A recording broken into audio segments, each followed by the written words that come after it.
तो चर्चा की तरफ हम चलते हैं कि कहने का मतलब ये है कि आज जो असदुद्दीन ओवैसी साहब और जो हमारे एमआईएम के जितने भी कार्यकर्ता हैं उनके तमाम लोगों के ऊपर अंजाम यह लगाया जा रहा है कि ये बोले कि बीजेपी का बी टीम है। और इतना कुछ करने के बाद सांसद में आवाज़ उठाते हैं ओवैसी साहब, तो उसके बावजूद भी फिर बदनाम क्यों हैं हम लोग? तो थोड़ा सा आप खुलासा कर दीजिए इस बात का कि सारे काम करने के बाद भी हक की आवाज़ उठाने वाले और फिर भी जो है कि उसको बी टीम कहता है, और उसकी वजह से जो है कि दूसरे जो अदर पार्टी जो हैं वो अंजाम लगाते हैं कि ये सीमांचल में आकर के हम लोगों का वोट कटवा पार्टी है। तो इस तरीके से अंजाम क्यों लगता है, थोड़ा सा आप खुलासा कर सकते हैं? आप इस बात को थोड़ा बता दीजिए। हमारे यहाँ का भला आदमी है। जब पार्टी दूसरी जगह से साबुद्दीन आया वो जीत के गया, एनजी अकबर आया वो भी जीत के गया जी, तो लखनलाल भी शाहनवाज आया जीत के गया, उसका वो लखनलाल विधायक हुआ और उसका बीबी एमपी हुआ, तस्लीमुद्दीन आया वो भी जीत के गया, संसद आया वो भी जीत के गया है जी जी। यहाँ पे भोले वाले लोग हैं, भोले भाले आदमी हैं, वही चाहता है कि मतलब कि गुलाम बना करके रखा है। ये लोग है पागल लोग हैं, जैसे घुमाएंगे ऐसे घूम जाएगा। लेकिन अब वो दिन नहीं है, वो दिन नहीं है, अब आवाम जाग चुकी है। देखिए एक बात ये है दिमाग में आया कि आपने बोला कि भाई 4-5 पार्टी के लोग आए और जीत के चले गए, दूसरी जगह से आए, तो उन तमाम लोगों को देखा लेकिन वो लोग भी कुछ नहीं किया, कुछ नहीं किया। मैं वजाहत कर देना चाहता हूँ ये बात जो आप लोगों ने बोला कि चारा चोर के जो अंजाम लगा रहे हैं, तो इसके बावजूद भी जब वो चारा चोर है जो है कि घोटालाबाज है, मवेशी का खुराक खाता है, फिर उसके बाद मुसलमान क्यों उनके साथ है, ये थोड़ा वजाहत कर सकते हैं आप? मानसिक तौर से गुलाम बन चुका है। एक तो सबसे पहले मानसिक तौर से गुलाम बन चुका है, और दूसरा बात है कि एक एजुकेशन की कमी है सबसे ज्यादा। और तीसरी बात की मैं बात करूं, जिसमें एजुकेशन है वो गलत रास्ते में कुछ पैसों के चक्कर में चले जाते हैं जी, गिर जाते हैं। ये है हम लोग के यहाँ पैसों की वजह से, नहीं तो कुछ पैसा फेंकते हैं अच्छे से अच्छे जो बोल सकते हैं, जो इसकी मुंह पे पैसा फेंक करके वो लोग मुंह पे पैसा फेंक देते हैं और उसका मुंह बंद हो जाता है। मजे की बात ये है कि हर महीना उनको पैसा मिलता है। बिल्कुल बोल नहीं पाते, जो चोरी करने आता है ना वो खुआ रोटी और रोटी ले आता है, कुत्ते को फेंक देता है, कुत्ता चुप होता है, वो बिल्कुल जीता जागता मिसाल करके जाता है, तो वो चोर है। अच्छे लोगों को खरीद करके मुंह बंद करवा देता है पैसा दे करके, हमारे लिए खरीद लेते हैं, और जो भी भोले वाले लोग हैं उनको गुमराह करके रख देते हैं, गुमराह कर देते हैं। एक बात मेरे जहन में ये आ रही है कि चाचा ने बोला कि भाई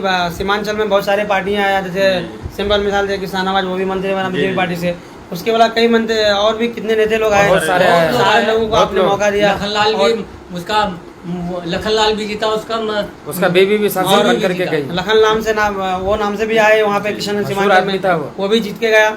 लेकिन इतने अदर पार्टी को जिताने के बावजूद भी सबको आजमाया, कुछ नहीं कर पाया। तो कम से कम आप जो है कि जितने भी सीमांचल के लोग हैं, अगर हम लोग ये चाहें कि कम से कम इतना तो देख लिया पार्टी को, कम से कम एमआईएम को भी कम से कम 20 साल देखना चाहिए, 20 साल देखना चाहिए कम से कम। देखिए सिंपल एक चीज बता रहे हैं भाई, यहीं पे आंख खुल जाना चाहिए आप लोग का। अमोर विधानसभा को लेकर के, अमोर विधानसभा क्षेत्र में एक विधायक एमआईएम का अकेला लौटा, हालांकि विधायक तो सीमांचल में बहुत सारा बना था पिछली बार जी, लेकिन 4 को हटाने के बावजूद भी एक अकेला विधायक जब इतना सारा काम कर सकता है वहाँ पे, तो सोचो अगर एक टर्म उनको 10 विधायक के साथ मिल जाए तो कहां से कहां पहुंचा सकता है, क्या क्या नहीं हो जाएगा। आपके पास आने जैसा आप बोल रहे हैं कि 30 साल से मतलब कि जलील मस्तान जो किया कुछ नहीं किया क्षेत्र में, कुछ इससे भी ये बोलना चाह रहे हैं कि आप जो एमआईएम के बारे में जो तारीफ कर रहे हैं इतना, तो एमआईएम की क्या खासियत देख करके आप तारीफ कर रहे हैं इतना?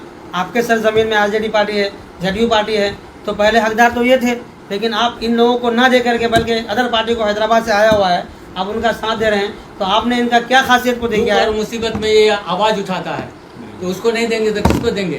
कांग्रेस किया आवाज, बिल्कुल लालू किया आवाज जी, या केजरीवाल आवाज उठाया जी, कोई नहीं आवाज उठाता। जो हक उठाया वो वोट का हकदार है जी, बिल्कुल। जो हमारी हक की बात करेगा वो वोट का हकदार है। कुछ काम के बारे में बता सकते हैं कि एमआईएम ने जो सीमांचल में अभी 5-10 साल हुआ, ये 5-10 साल के अंदर सीमांचल में बहुत ही काम किया, कितना काम किया एमआईएम वाला पार्टी जो है, आप इनका तारीफ कर रहे हैं? नहीं है वो अकेला क्या कर सकता, लेकिन बहुत कुछ किया। आप कुछ बता सकते हैं डॉक्टर साहब किसी एमआईएम के बारे में कुछ काम किया है? अगर काम ऐसे सीमांचल के बारे में बोले तो बहुत सारे काम के बारे में वो वादा किए थे, और कुछ काम उनमें से हुआ भी और कराया भी।